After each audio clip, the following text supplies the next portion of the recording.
എടാ പൊന്നെ ചക്കരക്കൂടാ മോൻ പറയടാ, നീ പറയടാ മോനെ, നീ പറ കേട്ടോണ്ടിരിക്കുവേ. മോനെ എനിക്ക് നേരിട്ടൊന്ന് കണ്ടാ മതി, ഒരു ഉമ്മ തരാനാ. അയ്യോ AMMA താര സംഘടനയിലെ ഗർജിക്കുന്ന സിംഗം ടിനി ടോമേട്ടായി.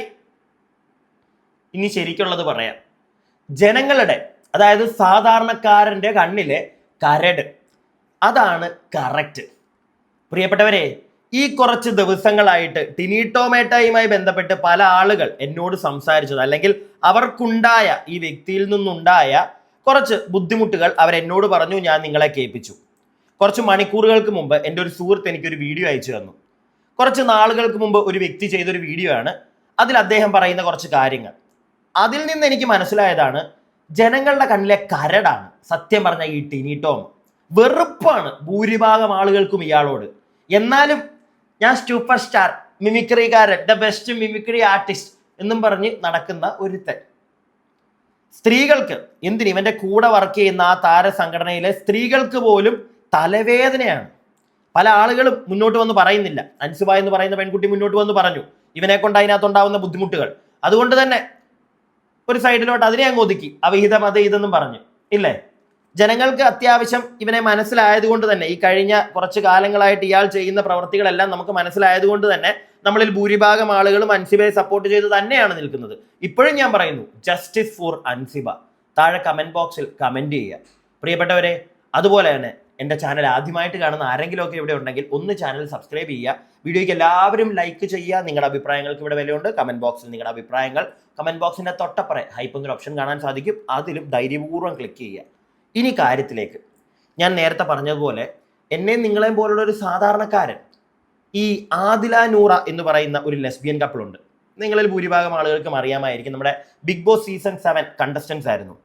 അവര് നമ്മുടെ ഫൈസൽ മലബാർ ഇല്ലേ, ഫൈസൽ മലബാർ, അദ്ദേഹത്തിന്റെ ഒരു വീടിന്റെ ഇനാഗുറേഷനോ വീടിന്റെ പാല് കാച്ചൽ അങ്ങനെ എന്തോ പരിപാടിക്ക് ഇവരെ ക്ഷണിച്ചിട്ടുണ്ടായിരുന്നു. ഇവർ പോയിട്ടുണ്ടായിരുന്നു. അപ്പൊ ഇവർ തിരിച്ച് വീട്ടിൽ പോന്നു. അതിനുശേഷം 2 ദിവസം കഴിഞ്ഞപ്പോഴത്തേക്ക് ഈ ഫൈസൽ മലബാർ, ആളുകളൊക്കെ നെഗറ്റീവ് കുറെ ആളുകൾ പറയും, പോസിറ്റീവ് പറയും. ഇവരെ ക്ഷണിക്കുമ്പോൾ നെഗറ്റീവ് കുറെ കണ്ടതുകൊണ്ടായിരിക്കണം ഫൈസൽ മലബാർ അയ്യോ എനിക്ക് ഇവരെ പറ്റിയൊന്നും അറിയത്തില്ലായിരുന്നു, എൻ്റെ മാനേജറാണ് ക്ഷണിച്ചത്, അങ്ങനെയൊക്കെ പറഞ്ഞൊരു സാധനം പുള്ളി ഇറക്കിയിട്ടുണ്ടായിരുന്നു. അപ്പൊ അത് അതില നൂറയ്ക്കൊക്കെ ഭയങ്കര സങ്കടമായി. അപ്പൊ ഈ ഇറക്കിയ സാധനത്തിൽ നമ്മുടെ ടിനി ടോം പോയി ഒരു കമന്റ് ഇട്ടു. അതിൻ്റെ അടിയിൽ ഒരു വ്യക്തി വന്നൊരു കമന്റ് ഇട്ടു. ടിനി ടോമിന് അത് പിടിച്ചില്ല. ടിനി ടോം അയാളെ പേഴ്സണലി വിളിക്കുന്നു, ചൂടാവുന്നു. എടേ ടിനി ടോം നിനക്ക് വേറെ പണിയൊന്നുമില്ല, അല്ലെ? എനിക്ക് അറിയാൻ പാടില്ലായിട്ട് ചോദിക്കുക. ഒരു ജോലി ഇല്ലാതിരിക്കുക അല്ലേ? ഒരു ജോലി ഇല്ലല്ലേ? ചുമ്മാ എല്ലായിടത്തും ചെന്ന് ഞൊരണ്ടി കയറും. അയ്യോ ഇനിയിപ്പോ ഇതൊക്കെ നമ്മൾ വിളിച്ചു പറഞ്ഞ നമ്മളെ ഭീഷണിപ്പെടുത്താൻ വരുവോ ചേട്ടായി? അയ്യോ നിങ്ങൾ വലിയ തബ്രാനല്ലയോ? പോലീസ് സ്റ്റേഷനിലൊക്കെ പിടിപാട്, രാഷ്ട്രീയക്കാരുടെ പിടിപാട്, അയ്യോ വൻ ടീമാ, മൂക്കി കയറ്റുമോ നമ്മളെയൊക്കെ? ഒതുങ്ങൊരു പൊടിക്ക്, പ്രായമൊക്കെ ആയില്ലേ? ഒതുങ്ങ്, ഇല്ലെങ്കിൽ ആരെങ്കിലും ഒക്കെ ഒതുക്കും കേട്ടാ. ഇത്ര എനിക്ക് പറയാനുള്ളൂ. ഇനി നിങ്ങളിത് ഈ സാധനം കാണുക, എന്നിട്ട് ഞാൻ ബാക്കി പറയാൻ പ്രിയപ്പെട്ടവരെ. ഇനിട്ടോമേ മൂത്ത് നിൽക്കുവല്ലേ അഹങ്കാരം, പോകാനാ എല്ലാം കൂടി കേട്ടോ. നമ്മുടെ ആദില നൂറ മലബാർ ഗോൾഡ് വിഷയത്തിൽ ഇപ്പൊ പൈസയൊക്കെ മലബാർ വന്ന ഒരു മെഴുകിയ തരത്തിലുള്ള ഒരു മാപ്പ് പറച്ചിൽ അവിടെയില്ല ഇവിടെ ഇല്ലാത്ത രീതിയിൽ ഇങ്ങനെ തൊട്ടും തൊടാതെ ആൾക്കാരുടെ പൊങ്കാലയെല്ലാം കൂടെ സഹിക്കാൻ വയ്യാതെ പുള്ളി ഒരു മാപ്പ് പറച്ചിൽ പറഞ്ഞിട്ടുണ്ട്. പക്ഷെ നമ്മുടെ മിമിക്രി താരങ്ങളുടെ തലതൊട്ടപ്പനായ അപ്പോസ്തലൻ ടിനി ടോം എല്ലാ വള്ളിക്കെട്ടും ചാടിപ്പിടിക്കുന്ന ടീമാണ്. ഇവിടെ വന്നിട്ട് ഒരു കമന്റ് ഇട്ടിട്ടുണ്ട്, വിത്ത് യു ഓൾവേസ് ഇക്ക. വിത്ത് യു ഓൾവേസ് ഇക്ക. എന്നിട്ട് ഇക്കയെ വിശേഷിപ്പിച്ചിരിക്കുന്നത് ദ റിയൽ ഹ്യൂമൻ ബീയിങ് എന്നാണ്. ഇതാണ് മനുഷ്യത്വം. അപ്പൊ ടിനി ടോമിന് ഞാനൊരു മറുപടി കൊടുത്തത്, നിങ്ങൾ ആദ്യം ഇതിനെക്കുറിച്ചുള്ള സ്വന്തം നിലപാട് പറ. മുന്തിയവന്മാരുടെ ചെരുപ്പ് നക്കാൻ നോക്കാതെ മിമിക്രിക്കാരുടെ ബോഡി ഷെയ്മിങ്ങിനെ പറ്റി വീഡിയോ ചെയ്ത പെണ്ണിനോട് നീ കുടുംബത്തിൽ പറഞ്ഞ പെണ്ണാണെങ്കിൽ കുക്കറി ഷോ പോയി ചെയ്യാൻ പറഞ്ഞ സംസ്കാര സമ്പന്ന ടീമല്ലേ നിങ്ങൾ എന്ന് പറഞ്ഞായിട്ട് കമന്റ് ഇട്ടു. അണ്ണൻ അത് പിടിച്ചില്ല. അണ്ണൻ പറഞ്ഞു dear please come straight and talk to me. അതായത് പുള്ളിയോട് നേരിട്ട് സംസാരിക്കാൻ പറയും. ഇത് പുള്ളിയുടെ സ്ഥിരം നമ്പരാ. പുള്ളി ആര് വിമർശിച്ച് കമന്റ് ഇട്ടാലും അപ്പൊ തന്നെ അവർ ഇൻബോക്സിൽ ചെല്ലുക, നിന്റെ നമ്പർ താടാ, ഞാൻ വിളിക്കട്ടെ, ഇപ്പൊ തന്നെ ശരിയാക്കി തരാം എന്ന രീതിയിലായിരിക്കും പറയുക. അപ്പൊ എന്റെ ഇൻബോക്സിൽ വന്നിട്ട് നമ്പർ സ്വാഭാവികമായിട്ടും ഞാൻ പ്രതീക്ഷിച്ചിരുന്നു. എന്റെ ഇൻബോക്സിൽ വന്ന് പുള്ളി നമ്പർ ചോദിച്ചു. നമ്പർ ചോദിച്ചപ്പോ കിട്ടുന്നില്ല എന്ന് പറഞ്ഞു. സോ ഫേസ്ബുക്കിൽ പുള്ളി കോൾ ചെയ്തു, എന്നെ ഇപ്പൊ വിളിച്ചിരുന്നു. എന്തോ പറയേണ്ടത്? നിങ്ങളല്ലേ ഇങ്ങോട്ട് ഫോൺ നമ്പർ, നിങ്ങൾക്ക് എന്താ പ്രശ്നം? ആലപ്പുഴ. എന്തിനാ കാര്യം പറഞ്ഞു പറയാം, നിങ്ങൾക്ക് സംസാരിച്ച പോരെ. നമ്മൾ അങ്ങനെ സെലിബ്രിറ്റീസുകളെ കാണാൻ വേണ്ടി പറയാൻ നടക്കുന്ന ആൾക്കാരല്ല. പറഞ്ഞു ടിനി ടോമേട്ടായി ഇത് കാണുന്നുണ്ടെങ്കിൽ ആദ്യത്തെ എൻ്റെ ഒരു സംശയം, സി ഒരു കമന്റ് ബോക്സ്, അവിടെ ഒരു വ്യക്തി വന്ന് കമന്റ് ഇടുന്നു, അയാളെ പിന്തുടർന്ന് പോയി അയാളോട് പേരും നാളും ചേട്ടൻ്റെ നമ്പറും ഒക്കെ തരുമോ എന്ന് ചോദിച്ച് നമ്പർ തന്നില്ല, നേരെ ഫേസ്ബുക്കിൽ വിളിച്ചിട്ട് തൻ്റെ സ്ഥലം എവിടെയാണോ എന്നൊക്കെ ചോദിക്കാൻ നീ ആരാ? ചേട്ടായി ആരാ ചേട്ടായി? പുറകെ ചെന്ന് ഭീഷണിപ്പെടുത്താനാണോ? വീട്ടിലോട്ട് ആളെ വിടാനാണോ? സ്വന്തം വില കളയുവാടോ, താൻ തന്നെയാണ് കളയുന്നത്. പിന്നെ തനിക്ക് മുക്കാം, എല്ലാം താൻ മുക്കി കളയുന്നുണ്ടല്ലോ. തൻ്റെ മോൻ്റെ പേരിൽ വന്ന കേസ് എല്ലാം താൻ മുക്കി, തനിക്കെതിരെ വരുന്നത് എല്ലാം താൻ മുക്കും. ഇപ്പം അൻസിബ പറഞ്ഞതുപോലും ആ പെങ്കൊച്ച് കേസ് കൊടുത്തിട്ടില്ല ഇവനെതിരെ, തെളിവുകളില്ല, ആരും കൂടെ നിൽക്കത്തില്ല അതിൻ്റെ കൂടെ. മനസ്സിലായോ? ജനങ്ങൾ പക്ഷേ ഉണ്ടല്ലോ, ടിനി ടോമെ മനസ്സിലാക്കിക്കോ, എടുത്ത് തലയെ വെക്കത്തില്ല തന്നെ. 1 or 2 വിഷയമാണെങ്കിൽ ഓക്കെ, തനിക്കെതിരെ ആരൊക്കെയോ ഗൂഢാലോചന ചെയ്ത് എന്തോരം ആളുകൾ, സാധാരണക്കാർ പോലും തനിക്കെതിരെ മുന്നോട്ട് വരുന്നു. എന്നിട്ടും താൻ നിരപരാധി, വരുന്നവരെല്ലാം മോശക്കാര്. ആ ലൈനാണ് ചേട്ടാ കൂടുതലും ജനങ്ങൾക്ക് നിങ്ങളെ വെറുപ്പാവുന്നത്. ബാക്കി കേൾക്കാം. വലിയ ആൾക്കാരല്ലേ, വലിയ 7K ഫോളോവേഴ്സൊക്കെയുള്ള ആൾക്കാർ. അത് നേരിട്ട് പരിചയപ്പെടാൻ ശരിക്കും നിൽക്കാൻ നമ്മളല്ലല്ലോ, നമ്മളെത്ര വലിയ ആൾക്കാരൊന്നും അല്ലല്ലോ. നിങ്ങളെന്റെ ഈ ഓരോ തവണ എല്ലാവർക്കും നമ്പർ കൊടുത്ത് വിളിപ്പിക്കുമ്പോ പറയുന്നത് നിന്നെ ആരറിയോടാ, 10 പേരറിയോ 50 പേരറിയോ എന്ന് ചോദിക്കുന്ന ആൾക്കാർ നിങ്ങളല്ലേ? അല്ല, ഞങ്ങൾക്ക് പാമ്പുകൾ, നിങ്ങൾക്ക് വലിയ ആൾക്കാര്. എനിക്ക് ഞാൻ ആലപ്പുഴയിൽ പോകാറുണ്ട് അല്ലേ, കാണാൻ പരിചയപ്പെട്ട നമ്മളൊന്നുമില്ല. ഓ അല്ല, വേറെ എന്തെങ്കിലും ഉണ്ടെങ്കിൽ എനിക്കൊരു ചുക്കുമില്ല. പക്ഷേ ഞാൻ അങ്ങനെ ഈ സെലിബ്രിറ്റീസുകളുടെ പുറകെ നടക്കാറില്ല. ഓൻ വിളിച്ച കാര്യം പറ. അല്ല, അവിടെ എനിക്ക് ആലപ്പുഴയ്ക്ക് എന്റെ ഒരു ഇതുണ്ട്. അപ്പൊ പുള്ളിയെടുത്ത് പറഞ്ഞാൽ എവിടെയെന്ന് നമുക്ക് കാണാം, നേരിട്ട് പരിചയപ്പെടാനാണ്. എനിക്ക് നിങ്ങളെ പരിചയപ്പെടാൻ താല്പര്യമില്ല മിസ്റ്റർ. അല്ലെന്നേ, എനിക്ക് നിങ്ങളെ പരിചയപ്പെടാൻ താല്പര്യമില്ലെങ്കിൽ പിന്നെ നിങ്ങൾ എന്തിനാ ഇത്ര കമ്പനി ചെയ്യുന്നേ? ഇവിടെ ഒളിച്ചിരിക്കുവല്ലോ, പബ്ലിക്കായിട്ടല്ലേ വന്നത് എന്തുവാ റിപ്ലൈ തന്നേക്കുന്നത്. ഒളിച്ചിരിക്കുവാണെങ്കിൽ എനിക്ക് ഫേക്ക് ഐഡിക്കകത്ത് കിട്ടാൻ പോരെ. നിങ്ങൾ ആരെയായി പേടിപ്പിക്കുന്നത്? ഞാൻ ഇതില് സൈബറിന്റെ വർക്ക് ചെയ്യുന്ന ആളല്ലേ ഇനിമേല്, അപ്പൊ എനിക്ക് എല്ലാ ഡീറ്റെയിലും കിട്ടും. നിങ്ങൾക്ക് പിന്നെ കിട്ടാത്ത ഡീറ്റെയിൽസ് ഒന്നും ഇല്ലല്ലോ. നിങ്ങൾക്ക് കിട്ടുന്ന ഡീറ്റെയിൽസ് വെച്ചിട്ട് നിങ്ങൾ എന്താണെന്ന് ചെയ്യേ. ഒന്നും ചെയ്യാനില്ല സാറേ, നേരിട്ട് കണ്ടെന്ന് കൈ തരാൻ വേണ്ടിയാണ്. നിങ്ങൾ എല്ലാവരും കണ്ട് പഠിക്കുമല്ലേ, നിങ്ങൾ കോപ്പി അടിക്കാൻ മിടുക്കനല്ലേ, അതുകൊണ്ടല്ലേ ബാക്കിയുള്ളവരെല്ലാവരെയും അനുകരിക്കുന്നത്. നല്ല ഞങ്ങളൊക്കെ പാവപ്പെട്ടവരാണ്, ചെരുപ്പൊക്കെ നക്കി നടക്കുന്നവരാണ്. ഞാൻ മര്യാദയ്ക്ക് നിങ്ങളുടെ ഞാൻ ചോദിച്ചു, ആദില നൂറ വിഷയത്തിൽ നിങ്ങളുടെ നിലപാട് എന്താ? ഇപ്പോഴും നിങ്ങൾ പറയുന്നില്ലല്ലോ, എന്നാ അത് പറ. അതാ നമുക്ക് കാര്യത്തിലേക്ക് വരാം, പറ. റെക്കോർഡ് ചെയ്യുന്നുണ്ടോ? നിങ്ങൾക്ക് ഒരു മൂന്നാലഞ്ച് പണി അവിടുന്ന് ഇവിടുന്ന് കിട്ടിയതിന്റെ പേടി വെച്ചിട്ടാണ് റെക്കോർഡ് ചെയ്യുന്നുണ്ടോ എന്നൊക്കെ ചോദിക്കുന്നത്. ഞാൻ പറ്റയ്ക്ക് പറഞ്ഞല്ലോ. അല്ല, അതുകൊണ്ടായിരിക്കാം വിളിച്ചിട്ട് എന്തുവാ കഴിഞ്ഞോണ കഴിഞ്ഞോണ ഒരു 7 ലൈക്കുള്ള ഒരു കമന്റ് ഇട്ട പയ്യനെ വിളിച്ച് നിങ്ങൾ പറഞ്ഞത് എന്തൊക്കെയാണെന്ന് നമ്മൾ കേട്ടതാ മിസ്റ്റർ. കേട്ടാ, ഞാൻ ഓരോ വർഷവും വളർന്നുകൊണ്ടിരിക്കുന്ന ആർട്ടിസ്റ്റാ. അപ്പൊ പണി തന്നാലും പണി കിട്ടൂല. 7K ഫോളോവേഴ്സുള്ള ആൾക്കാരില്ലേ, അപ്പൊ പരിചയപ്പെടാൻ വേണ്ടിയാ. ഓ, നിങ്ങളിപ്പോ വിളിച്ചതിന്റെ കാര്യം പറ. ഫോൺ നമ്പർ മേടിക്കാനാണോ ഇത്ര നേരം വിളിച്ചോണ്ടിരിക്കുന്നത്? ഒറ്റ കാര്യം ചോദിച്ചോട്ടെ, ഓരോ വർഷവും വളർന്നുകൊണ്ടിരിക്കുന്ന ആർട്ടിസ്റ്റ് അല്ലേ? ശരിക്കും നിങ്ങളൊരു കലാകാരനാണോ? അല്ല, കലാകാരന്മാർക്ക് പറ്റിയ പരിപാടികളാണോ നിങ്ങൾ ചെയ്തുകൊണ്ടിരിക്കുന്നത്? നിങ്ങളെ കലാകാരനൊന്നും വിളിക്കാൻ പറ്റത്തില്ല കേട്ടോ, ചേട്ടൻ കൊലാകാരനാ. കുറച്ചു മുമ്പ് ഞാനൊരു വീഡിയോ കണ്ടു, ഇൻസ്റ്റാഗ്രാമിൽ സ്ക്രോൾ ചെയ്ത് വന്നപ്പം കണ്ടതാ. ഒരു പാട്ട് ബാക്ക്ഗ്രൗണ്ടിലുണ്ട്, ഇയാൾ അതിന്റെ ഫ്രണ്ടിൽ ഏതോ ഒരു സ്റ്റേജിൽ കിടന്നുകൊണ്ട് ഇങ്ങനെ ലാലേട്ടനും മമ്മൂക്കയും കളിക്കുക. സത്യം പറഞ്ഞാൽ അതൊക്കെ കണ്ടിരിക്കുന്നവരെ സമ്മതിക്കണം. എനിക്ക് ആകെ ഇയാളുടെ സിനിമയിൽ 1-2 സിനിമകൾ കൊള്ളാം കേട്ടോ. ഇയാളുടെ ക്യാരക്ടേഴ്സ് ഇല്ലാന്ന് പറയരുത്, നല്ല കാര്യം പറയണമല്ലോ. മറ്റേ പ്രാഞ്ചിയായിട്ടുണ്ട്, ഏതൊക്കെയോ 1-2 ക്യാരക്ടേഴ്സ് ഓർത്തിരിക്കാനും വേണ്ടി മാത്രമൊന്നുമില്ല, പക്ഷെ 1-2 ക്യാരക്ടേഴ്സ് പുള്ളി ചെയ്ത് എനിക്ക് ഇഷ്ടപ്പെട്ടിട്ടുണ്ട്. ഉണ്ട്, ഇല്ലാന്ന് പറയുന്നില്ല. എന്ന് വെച്ചിട്ട് എല്ലാം അങ്ങോട്ട് ഇഷ്ടപ്പെടണം, തൻ്റെ സ്വഭാവം പേഴ്സണലി തന്നെ ഇഷ്ടപ്പെടണം, തനി കാണിക്കുന്നതെല്ലാം ഇഷ്ടപ്പെട്ട് തന്നെ എടുത്ത് തല വെക്കണം, നടക്കുന്ന കേസല്ല. ഓക്കെ, പിന്നെ എന്തോ ഞാൻ ഡെയിലി അങ്ങ് വളർന്നുകൊണ്ടിരിക്കുക, എല്ലാ വർഷവും വളർന്നുകൊണ്ടിരിക്കുക എന്നല്ലേ? എനിക്കങ്ങനൊന്നും തോന്നിയിട്ടില്ല വളർന്നുകൊണ്ടിരിക്കുകയെന്ന്. ഈ അമ്മ എന്ന് പറയുന്ന സംഘടനയ്ക്കകത്ത് നിൽക്കുന്നതുകൊണ്ട് കഴിഞ്ഞ ദിവസം ആരോ പറയുന്നുണ്ടായിരുന്നു, ശ്വേതാ മേനോൻ തന്നെ എല്ലാ കാര്യത്തിനും ഓടി വിടുന്ന ഒരാളാണെന്ന് ടിനി ടോം. അപ്പോൾ ടിനി ടോമിന് വേറെ ശരിക്കും പണിയൊന്നും ഇല്ലേ? അല്ല, അവിടെ ഉള്ള എല്ലാവർക്കും ഒന്നും എപ്പോഴും അങ്ങനെ വരാൻ പറ്റത്തില്ല, കാരണം എല്ലാവരും സിനിമയുടെ കാര്യത്തിനും ഒക്കെ ആയിട്ട് തിരക്കാണ്. ടിനി ടോമിന് മാത്രം എല്ലാത്തിനും ഓടിയെത്താൻ പറ്റുന്നുണ്ട്, അത് വേറെ പണിയൊന്നും ഇല്ലാത്തതുകൊണ്ടല്ലേ. ബാക്കി കേൾക്കാം. തെറി പറയാനുള്ള സാധനം ഇട്ട് വന്ന ആൾക്കാർ തെറി പറയും. നിങ്ങൾ ആരാ? വിമർശനാതീതം വല്ലതാണോ? നിങ്ങളെ വിമർശിക്കാൻ പാടില്ലെന്ന് വല്ല എഴുതി വെച്ചിട്ടുണ്ടോ എവിടെങ്കിലും? കാര്യം പറയാം. നിങ്ങൾ എന്താ നിങ്ങൾക്ക് വല്ല പറയാനാണെങ്കിൽ പറഞ്ഞിട്ട് പോകും. നിങ്ങളോട് ഞാൻ അല്ല നിങ്ങളെ ഓക്കെ അല്ല സാറേ സാറിനോട് ഞാൻ മാന്യമായിട്ടൊരു കാര്യം ചോദിക്കട്ടെ. ആദില നൂറ വിഷയത്തിൽ നിങ്ങൾ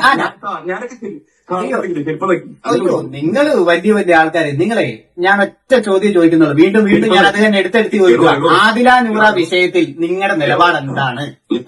ഞാൻ തന്നെ പറയുന്നത് വിളിക്കാം. ഞാൻ പറയാം, ആദ്യം പോസിറ്റിവിറ്റി കണ്ടുപിടിച്ച് ജീവിക്കും. അത് ശരിയാണ്. കുറ്റം പറയാം, അപ്പൊ താൻ നന്നാവും. അല്ല ഞാനിപ്പം അപ്പൊ തനിക്ക് ഗുണങ്ങൾ വരും. അല്ല ഞങ്ങൾക്ക് കിട്ടുന്ന ഗുണങ്ങളൊന്നും ഇപ്പൊ ഞങ്ങൾ ഉണ്ടാക്കുന്ന ഗുണങ്ങളാ. ഞങ്ങൾക്ക് നിങ്ങളെ താങ്ങിയിട്ടുള്ള ഗുണം വേണ്ട. അടുത്ത തലമുറക്ക് വരെ ശാപം കിട്ടും. ശാപം എന്ന് പറയുന്ന സ്ഥാനത്തിൽ വിശ്വസിക്കുന്ന ഒരാളല്ല ഞാൻ. അപ്പൊ ഇനി എന്ത് ചെയ്യും? അടുത്ത പറ. അടുത്ത പറ. അല്ലേ, ഞാൻ അതുകൊണ്ടല്ലേ നിങ്ങളോട് ഞാൻ മര്യാദ നിങ്ങൾക്ക് ഇപ്പോഴും ഒരു ധൈര്യം ഉണ്ടെങ്കിൽ ആ നിലപാടൊന്ന് പറ. ആദില നൂറ വിഷയത്തിൽ നിങ്ങളുടെ നിലപാടെന്താ? ആരാണ് അവരൊക്കെ? ആരാണ്? അപ്പൊ നിങ്ങൾ പോയി ആ മറ്റേ ഇക്കൊപ്പം ചക്കൊപ്പം എന്ന് പറഞ്ഞത് ആരാ അവർ? എടാ പൊന്നെ ചക്കരക്കൂടാ. മോൻ പറയടാ, നീ പറയടാ മോനെ, നീ പറ. കേട്ടോണ്ടിരിക്കുവല്ലേ? മോനെ എനിക്ക് നേരിട്ടൊന്ന് കണ്ടാ മതി, ഒരു ഉമ്മ തരാനാ. അയ്യോ വേണ്ട, നിങ്ങളെ പോലുള്ളവരെന്ന് കാണാൻ ഞങ്ങൾ അങ്ങനെ പുറകെ നടക്കുന്നവരല്ല. അത്രയ്ക്ക് ഗതികേടില്ല, അത്രയ്ക്ക് ഗതികെട്ടിരിക്കുവല്ല, മനസ്സിലായില്ലേ? നമ്മളൊക്കെ ചെരുപ്പ് നോക്കിയുള്ള പാവങ്ങൾ പിച്ചക്കാരാണ്. ഇപ്പൊ നിങ്ങളുടെ കമ്മിറ്റി അല്ല നിങ്ങളിപ്പോ പറയുന്നത്. ചക്കരക്കുടവേ നേരിട്ട് വരാടാ, ഒരു ഉമ്മ തരാടാ. ടിനിട്ടോമേ അങ്ങനെ തന്നെ വിളിക്കുന്നുള്ളൂ. ടിനിട്ടോമേ ആര്യാ നീ ആര്യാ നീയാണോ എല്ലാം തികഞ്ഞവൻ? എല്ലായിടത്തും നീ മാത്രമേ ഉള്ളൂ. പോലീസിൽ പിടി, രാഷ്ട്രീയത്തിൽ പിടി, സിനിമാക്കാരൻ. എൻ്റെ പൊന്നു ടിനിട്ടോമേ, നല്ലൊരുത്തൻ അറിഞ്ഞൊരു പണി തന്നാൽ തീരാനുള്ളതേ ഉള്ളൂ നമ്മളെല്ലാം. മനസ്സിലായോ? അതൊന്ന് മനസ്സിലാക്കുക. നിന്റെ അഹങ്കാരം നീ കുറയ്ക്കടാ കടിയാ. നീ അയാളുടെ അടുക്ക പറയുന്ന ആ ഒരു സാധനം നമുക്ക് എല്ലാവർക്കും അറിയാം. സാധാരണക്കാർക്ക് എല്ലാവർക്കും, സാധാരണക്കാരനല്ല തലയിൽ ഉള്ള ഇച്ചിരി ബുദ്ധിയുള്ള എല്ലാവർക്കും ബുദ്ധിയൊന്നും അധികമൊന്നും വേണ്ടേ, ഒന്നും വേണ്ട. ചുമ്മാ കേട്ടോണ്ടിരിക്കുന്നതിന് മനസ്സിലാവും നീ ഏത് ടൂണിലാ അയാളോട് അത് പറയുന്നതെന്ന്. അയാൾ റെക്കോർഡ് ചെയ്യുന്നത് അറിയാം. അതുകൊണ്ട് കയറി അങ്ങോട്ട് ഭീഷണിപ്പെടുത്താൻ പറ്റത്തില്ല. അതുകൊണ്ട് ചക്കര മുത്ത പറയട്ടെ, നമുക്ക് കാണാട്ടാ. നീ അതാ കുണ്ടനോ? അല്ല ഇനി വേറൊരു കാര്യം ചോദിക്കട്ടെ. ആദില നൂറയുടെ കേസ് അയാൾ കുറെ തവണ ചോദിക്കുന്നുണ്ട്. അതുമായി ബന്ധപ്പെട്ട ഒരു വീഡിയോയുടെ അടിയിൽ പോയ കമന്റാണ്. അതുമായി ബന്ധപ്പെട്ടിട്ടാണ് ഇവർ സംസാരിക്കാൻ തുടങ്ങിയത്. ആദില നൂറ വിഷയത്തിൽ എന്താണ് നിന്റെ അഭിപ്രായം എന്ന് ചോദിക്കുമ്പം അത് മാത്രം മുണ്ടാട്ടമില്ല ചേട്ടന്. കാരണം അത് അറിയത്ത് പോലും കാണത്തില്ല. ഈ ആദില നൂറയൊക്കെ ആരാന്ന് പോലും പുള്ളിക്ക് അറിയത്തില്ലായിരിക്കും. മനസ്സിലായോ? ചുമ്മാ പോയി എവിടെയെങ്കിലും പോയി കമന്റ് ഇട്ടിട്ട് പിന്നെ പോയി അതിന്റെ പുറകെ പിടിക്കുക. എന്തിന്റെ സോക്കേടാ ചേട്ടാ അതെനിക്ക്? ഈ തന്നെ വിശ്വസിക്കണോ? അൻസിബ എന്ന് പറയുന്ന പെൺകുട്ടി വന്ന് പറഞ്ഞതിനകത്ത് കംപ്ലീറ്റ്ലി ഞാൻ അവരുടെ സൈഡാണ് കേട്ടോ. ഞാൻ കംപ്ലീറ്റ്ലി ആ പെൺകുട്ടിയെ വിശ്വസിക്കുന്നുണ്ട്. നിങ്ങളോ? താഴെ കമന്റ് ബോക്സിൽ പറ. അല്ലാതെ ഇവനെയൊക്കെ വിശ്വസിക്കാൻ പറ്റുമോ? ഇവന് വേണ്ടി ചരട് വലിക്കുന്ന ആൾക്കാരെ വിശ്വസിക്കാൻ പറ്റുമോ? എനിക്ക് പറ്റില്ല. കുറച്ചും കൂടി ഒന്ന് കേൾക്കാം. തന്നെ മനസ്സിലായില്ല ആരാ ആദില നൂറ ആ വിഷയത്തിൽ നിങ്ങളുടെ എന്താന്ന് ചോദിച്ചിട്ട് നിങ്ങൾക്ക് പറയാനുള്ള തന്റേടമില്ല. നിങ്ങൾക്ക് ഒരു നിലപാട് പറയാനുള്ള തന്റേടമില്ലെങ്കിൽ പിന്നെ ഗുണ പറഞ്ഞുകൊണ്ടിരുന്നിട്ട് എന്തോ കാര്യമാണ്. എനിക്ക് എന്റേതായ നിലപാട്, എനിക്ക് എല്ലാവരെ കുറിച്ച് നിലപാട് പറയാൻ ചേട്ടനെ കുറിച്ച് പറയാം, സാറിനെ കുറിച്ച് പറയാം. സാറ് അടിപൊളിയോ? അയ്യോ എന്നെ കുറിച്ച് പറയണ്ട, നമ്മൾ ആ വിഷയത്തെ കുറിച്ച് പറയാം. നിങ്ങൾ വന്നിട്ട് എന്തും നടന്നാലും നിൽക്കപ്പം എന്ത് എനിക്കത് പറയേണ്ട ആവശ്യമില്ല. എന്റെ ഇഷ്ടമാണ്. എനിക്ക് നിലപാട്, ഞാൻ നിലപാട് പറയാൻ നടക്കുന്ന നിലപാടിന്റെ സംസ്ഥാന പ്രസിഡന്റ് അല്ല. അയ്യോ നിങ്ങൾക്ക് ബാക്കി എല്ലാത്തിനും നിലപാടുണ്ടല്ലോ. ബാക്കി എല്ലാത്തിനും നിലപാടുള്ള ആളാണല്ലോ. You just speak about humanity and അയ്യോ ഹ്യൂമാനിറ്റി പറയുന്ന ആളുടെ മുഖം ഒന്ന് കുറച്ചും കൂടെ ഒന്ന് സൂം ചെയ്ത് നോക്കി കാണാറുണ്ട്. അയ്യോ കുടുംബത്തിൽ പറയുന്ന സ്ത്രീകൾ അല്ലല്ലോ അയ്യോ അല്ല മോനെ, ഈ ചാരിറ്റിയുടെ കാർഡിറക്കാതെ നിങ്ങൾക്ക് സംസാരിക്കാൻ അറിയത്തില്ല. നിങ്ങൾ ആരാ സത്യത്തിൽ? അത് ഞങ്ങൾക്ക് പ്രദർശിപ്പിച്ചു. ഇതൊക്കെ നിങ്ങളെ ബോധിപ്പിക്കേണ്ട കാര്യം എന്താന്ന് ഞാൻ ചോദിച്ചത്. നിങ്ങൾ അറിയിക്കേണ്ട കാര്യമില്ല. അത് നിങ്ങളെ ബാധിക്കുന്ന കാര്യമില്ലെങ്കിൽ എനിക്ക് നിങ്ങളോട് പറയേണ്ട ആവശ്യമില്ലല്ലോ. അടുത്ത പറ, ഇനി വരെ വല്ലോണ്ടാ? അടുത്ത വല്ല പുതിയ ചാപ്പ വല്ലോ? മോൻ നന്മപരമല്ലേ മോൻ? ടിനിട്ടോ മോൻ എപ്പോഴും നന്മപരമല്ലേ? സംസ്കാരമായിട്ട് മാത്രം സംസാരിക്കുന്ന ആള്. അയ്യോ നീ അയ്യോ മോൻ ചെയ്തതിന്റെ ഒക്കെ റെക്കോർഡ് ഇപ്പോഴും കിടപ്പുണ്ടല്ലോ. പെണ്ണുങ്ങളോട് പറയാ കുടുംബത്തിൽ പറഞ്ഞ പെണ്ണുങ്ങളാണെങ്കിൽ നീയൊക്കെ കുക്കറി ഷോ ചെയ്യണം എന്ന് പറഞ്ഞത് ശരിയാ. ഭയങ്കര സംസ്കാരമുള്ളവരാണ് അല്ലെ? എത്രയോ ആ. ഉടുപ്പുള്ള പിന്നെ ദേ, അല്ല, തൊട്ട് മുമ്പേ പിന്നെ ഒരു 7 കമന്റ് ലൈക്ക് ഉള്ള ഒരുത്തനെ വിളിച്ചിട്ട് നീ നശിച്ചു കാണുമ്പോ ഞാൻ നിന്നെ വന്ന് കണ്ടോളാടാ എന്ന് പറയുന്നതും തങ്ങളുടെ സംസ്കാര ശൂന്യതയായിരിക്കും അല്ലേ? അതിന്റെ അഭിപ്രായം ഞാൻ വന്ന് കാണും. കാരണം ഞാൻ ഓരോ വർഷവും എന്റെ ദൈവം വളർത്തിക്കൊണ്ടിരിക്കുകയാണ്. അപ്പൊ നിങ്ങളെ എനിക്ക് വന്ന് കാണും. മോൻ വളർന്ന് എവിടം വരെ വളരും വന്നിട്ട് ഈ അഞ്ച് എന്റെ വീട്ടിലേക്ക് വാപ്പ വളർത്താൻ കാണിക്കും. ഏതാ എല്ലാ നടന്മാരുടെയും ശബ്ദം സ്വന്തമായിട്ട് എടുത്ത് വളരുന്നതിന്റെ കാര്യമാണോ ഈ പറയുന്നത്? അതല്ലേ, അപ്പൊ കുഴപ്പമില്ല. അതൊക്കെ തന്നെ. നീ എന്നെ ഭയങ്കരമായിട്ട് ഫോളോ ചെയ്യണ്ടല്ലോ, എന്റെ ആരാധകനാണല്ലോ നീ. അയ്യോ അത്രയ്ക്ക് ഗതികേടില്ല മോനെ. അപ്പൊ നമുക്ക് കാണാൻ എന്തായാലും ആലപ്പുഴയില് വരൂലേ, വിളിച്ചാ വരൂലേ? എവിടെ? നമുക്ക് ചായ കുടിക്കാൻ വേണ്ടി വെച്ചിരുന്നു. അയ്യോ ഒരു ചായ കുടിക്കാനുള്ള കാശൊക്കെ എന്റെ ഉണ്ട് മോനെ. ഈ മറ്റേ ഓശാരം സ്വീകരിക്കുന്ന പതിവ് നമുക്കില്ല, അതറിയത്തില്ലേ? അത് നിങ്ങൾ വല്ല അതെ അത് ഈ ആൾക്കാരെ അതെ ഈ കാശുള്ളവരെ സൂചിപ്പിച്ച് നിൽക്കുന്ന സിനിമാക്കാർക്ക് പറഞ്ഞിട്ടുള്ള പരിപാടിയാ. നമ്മളെ പോലുള്ള സാധാരണക്കാർക്ക് ആ പരിപാടി എന്ത് ചെയ്യാനാ? ഇത്ര ദാരിദ്ര്യം പിടിച്ച ആകെ കാരണം ഈ സോഷ്യൽ മീഡിയയിലൊക്കെ ഇത് ചെയ്തിട്ട് ഞാൻ ഇല്ലാണ്ടായി പോയി. സത്യം. അയ്യോ അതുകൊണ്ട് പാവത്തിന് കാശില്ല. അയ്യോ സ്വന്തം ഇതാണ് നിങ്ങളുടെ കോമഡിക്ക് നിങ്ങൾ തന്നെ ചിരിക്കത്തുള്ളൂ, വേറെ ആരും ചിരിക്കുന്നില്ല. മതിയല്ലോ അല്ലേ? അവൻ വളരട്ടെ, വളർന്നങ്ങ് പന്തലിക്കട്ടെ. കണ്ടാ മതി പന്തലിക്കുന്നത്. ഇങ്ങനെ പോയാൽ പന്തലിക്കും. മനസ്സിലായ? ഞാൻ ഒരു സാധനം കൂടെ ഇവിടെ കാണിച്ചു തരാമേ. ഞാൻ അതിന്റെ ബാക്ക്ഗ്രൗണ്ട് സൗണ്ട് വെക്കുന്നില്ല. ഒരു ബാക്ക്ഗ്രൗണ്ട് ഒരു മ്യൂസിക് ഉണ്ട്. ആ ഒരു പാട്ട് കിടപ്പുണ്ട്, മറ്റേ അഭിരാമിയെ സാലാട്ടും സാമി, ആ ഒരു സാധനം. പാട്ട് പാടിയാൽ ബോറായി പോകും, പാടുന്നില്ല. അപ്പൊ ആ പാട്ടോടുണ്ട്. ആ പാട്ടിനാണ് കിടന്നുകൊണ്ട് ഈ കാട്ടായം കാണിക്കുന്നത്. നിങ്ങളൊന്ന് നോക്കിക്കേ. ഇവൻ മിമിക്രി കലാകാരൻ. വെറുപ്പിക്കാന്ന് പറഞ്ഞാൽ ഇങ്ങനെ ജനങ്ങളെ വെറുപ്പിക്കുന്ന ഒരുത്തൻ മിമിക്രി കലാകാരനാണെന്ന് പറഞ്ഞു. ഓക്കെ വാട്ടവർ, അത് പുള്ളിയുടെ പ്രൊഫഷൻ, പുള്ളി എന്താന്ന് വെച്ചാൽ കാണിക്കട്ടെ. ജീവിക്കട്ടെ അവൻ. ഓക്കെ, അത്രേ ഞാൻ പറയുന്നുള്ളൂ. പക്ഷെ ഈ സാധാരണക്കാരൻ കമന്റ് ഇടുന്നതിനകത്ത് പോയി ഉണ്ടാക്കി അവരെ വിളിച്ച് ഈ കുന്തളിപ്പൊക്കെ കാണിക്കേണ്ട കാര്യം തനിക്ക് എന്താണ്? എന്താ അതെന്റെ പ്രശ്നം? അമ്മയിലെ അംഗങ്ങൾ, അമ്മയുടെ പ്രസിഡന്റ്, അമ്മ AMMA താരസംഘടന പ്രസിഡന്റ്, ഇതൊന്നും കണ്ടിട്ടില്ല. ഇത് കുറച്ച് നാളുകൾക്ക് മുമ്പ് ഇറങ്ങിയൊരു സാധനമാണ്. ഇതൊന്നും നിങ്ങൾ ആരും കാണുന്നില്ലേ? ആരെങ്കിലും ഒന്ന് കാണും. ഈ അൻസിബ പറഞ്ഞത് മാത്രമല്ല, അല്ലെങ്കിൽ ഇതിനു മുമ്പ് ഇയാൾക്കെതിരെ വന്നിരിക്കുന്ന അലിഗേഷൻസ് ഒക്കെ നോക്കുമ്പോൾ അതിന്റെ കൂട്ടത്തിൽ ഈ സാധനം കൂടെ നോക്ക്. സാധാരണക്കാരുടെ അഭിപ്രായം പറയാൻ പറ്റത്തില്ല. അവിടെ ചെല്ലു ഇവൻ ചൊറിഞ്ഞുകൊണ്ട്. ഇവൻ ആരാ? ഇവനെതിരെ ഇത്രയും പരാതികൾ, ഇത്രയും വോയിസ് ക്ലിപ്പുകളൊക്കെ പുറത്തു വന്നിട്ടും എന്തുകൊണ്ട് താരസംഘടനയ്ക്ക് ഒന്നും ചെയ്യാൻ പറ്റുന്നില്ല? ഇവനെ ഇപ്പോഴും എടുത്ത് തല വെച്ച് ഡാൻസ് കളിച്ചുകൊണ്ടിരിക്കുന്നതിന്റെ കാര്യം എന്താണ്? എനിക്ക് അത്രയേ ചോദിക്കാനുള്ളൂ.